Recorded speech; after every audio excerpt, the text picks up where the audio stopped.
Halo teman-teman, ini ada berita yang tepi-tepi jurang banget nih teman-teman ya. Ada berita IWPI mau mensomasi manajer proyek Cortex. Bagaimana ceritanya ini ya? IWPI ini bikin masalah terus nih teman-teman ya. Kapan dia akan dapat proyek dari Cortex? Bercanda guys ya. Bercanda. Oke, lanjut. Ini adalah berita dari mediusnews.com. Wah, luar biasa ya. IWPI mau somasi manajer proyek Cortex. Permasalahan aplikasi Cortex dinilai diabaikan oleh oknum manajer proyek Cortex. Waduh, ngeri-ngeri ya, sudah masuk masalah hukum nih. Coba kita lihat. Ikatan Wajib Pajak Indonesia (IWPI) bakal layangkan somasi kepada Iwan Juniardi, staf ahli bidang peraturan dan penegakan hukum pajak Kementerian Keuangan, sekaligus dia adalah manajer proyek pengadaan aplikasi Cortex. Oh, bos Iwan, bukan Awan ya, Iwan ya, yang katanya itu mengatakan bukan sistem yang bermasalah. Yang bermasalah adalah Anda semua tuh orang-orang bodoh di negara kita ini ya. Wah, tapi bukan gitu dia ngomongnya. Dia ngomong bukan sistem yang bermasalah, tapi dia nggak bilang yang lain salah gitu ya. Latar belakang somasi yang dilakukan terkait pernyataan Iwan dalam konten YouTube Pajak Smart 21 Februari yang menyebut aplikasi Kotes berjalan baik-baik saja tanpa kendala ya. Gue lagi dibawa-bawa nih ya. Gue hanya menyadur orang lain ya. Gue hanya melihat video orang lain ya, bukan gue ya. IWP menilai pernyataan tersebut bertolak belakang dengan fakta di lapangan. Ujar Ketua Umum IWPI Pak Rinto Setiawan. Waduh, Pak Rinto luar biasa ya, tanggal 22 Februari. Pasalnya, kata Pak Rinto, dari informasi yang masuk ke ruang laporan IWPI, banyak keluhan WP terganggu dalam penggunaan aplikasi Cortex dalam teknis ya. Seperti antaranya gangguan teknis yang menghambat proses pelaporan pajak, nggak bisa lapor, bukti foto nggak keluar, yang dibikin yang dicetak apa beda barangnya dan sebagainya ya. Kerap terjadi error sistem yang menyebabkan ketidakakuratan data serta kesulitan akses yang berdampak pada keterlambatan pemenuhan kewajiban perpajakan. Selain itu, IEP juga melampirkan bukti berupa tangkapan layar error dan daftar keluhan wajib pajak sebagai dasar somasi. Waduh!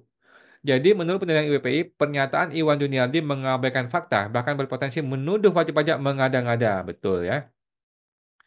Hal ini dikhawatirkan merusak kepercayaan publik terhadap sistem perpajakan. Sudah rusak, Pak ya. Mohon maaf nih, sudah rusak ya. Nggak usah dikhawatirkan lagi, memang sudah rusak. Prinsip transparansi yang seharusnya dijunjung Kemenkeu. Mana ada lagi transparansi zaman sekarang ya.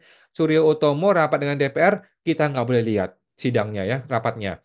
Sri Mulyani rapat dengan DPD, kita nggak boleh lihat isi rapatnya. Tiba-tiba sudah ada keputusan. Gila negara kita ini ya. Sedangkan kita kalau diperiksa pajak harus transparan. Teman-teman kita nih kalau wajib pajak diperiksa oleh orang pajak, kita harus transparan. Kita harus buka semua isi data-data kita telanjangin semua kasih dia lihat. Tetapi dong, ketika Kemenkeu rapat dengan DPD, Dewan Perwakilan kita semua nih, masyarakat nggak boleh lihat isi dokumennya, isi rapatnya. Mampus kita semua ya, dikejar sama oknum ini ya. Karena itu, IWPI dalam somasi tanggal 21 Februari, IWP menuntut. Oh, sudah disomasi atau belum nih?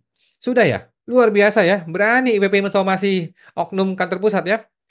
Penjelasan terbuka mengenai kondisi real aplikasi Cortex beserta pengakuan atas permasalahan yang dihadapi wajib pajak. Klarifikasi resmi atas pernyataan yang dinilai menyesatkan dan merugikan wajib pajak. Waduh, gila IWP ini ya. Selain itu, IWP memberikan tenggat waktu 7 hari sejak surat diterima untuk respon somasi yang diberikan secara terkonkret. Waduh, ngeri banget nih. Mau somasi beneran nih ke Pak Iwan? Oke, kita lihat. Jika tidak dipenuhi, IWPI siap mengambil langkah hukum lebih lanjut. Berikut ini, Kepala Bidang Hukum IWPI Pak Kavi Permana dalam pernyataan resminya menegaskan bahwa pernyataan yang menyangkal adanya masalah pada konteks justru memperburuk situasi. Wajib pajak sudah mengalami kerugian waktu dan risiko administrasi akibat gagal bayar atau lapor. Kami mendesak Kemenkeu bersikap transparan dan segera memperbaiki sistem demi kepentingan bersama. Waduh, ngeri.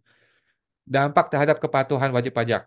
IWP mengingatkan bahwa gangguan pada Cortex berpotensi menurunkan kepatuhan pajak ya, terutama bagi pelaku UMKM dan WP perorangan yang mengandalkan sistem digital. Jika tidak ditangani serius, hal ini dapat berimplikasi pada penerimaan negara. Luar biasa ya. Gue tidak tahu ya, tapi gue berasumsi bahwa somasi itu sudah dilayangkan kepada Pak Iwan Juniardi selaku manajer proyek ya, yang diduga proyek abal-abal senilai 1,3 triliun ini ya. Kita berharap 7 hari ke depan akan ada informasi terbaru bagaimana tanggapan dari Saudara Iwan Juniardi selaku kepala proyek ya, kepala proyek abal-abal 1,3 triliun, bagaimana beliau akan menanggapi mengenai transparansi terhadap penggunaan anggaran pakai duit kita bersama ini teman-teman ya. Dan kita akan update terus bagaimana beliau menanggapinya dan mudah-mudahan ada niat baik ya untuk menjelaskan kepada masyarakat apa yang terjadi, apa yang kalian lakukan selama 4 tahun ini, dan kenapa bisa ada masalah-masalah yang terjadi di lapangan seperti ini. Oke, dan kita berharap jawaban itu bisa memuaskan kita ya. Kalau nggak bisa memuaskan, ya muncul somasi kedua, somasi ketiga, dan gugatan hukum. Oke, teman-teman ya. Sampai jumpa, semoga terbantu.